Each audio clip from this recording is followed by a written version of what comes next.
নমস্কার বন্ধুরা, নিবার রান্নাঘরে সবাইকে স্বাগত। আজকে আমি নতুন একটা রেসিপি নিয়ে এসেছি, সর্ষে দিয়ে পাবদা মাছ।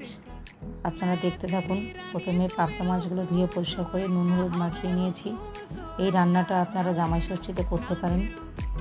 কড়াতে তেল দিয়ে মাছগুলো একটা একটা করে ভেজে তুলে নিয়েছি। এতে লাগবে আজকে টমেটো কুচোনো, ধনেপাতা কুচানো, সর্ষে, কাঁচা লঙ্কা বেটে নেব।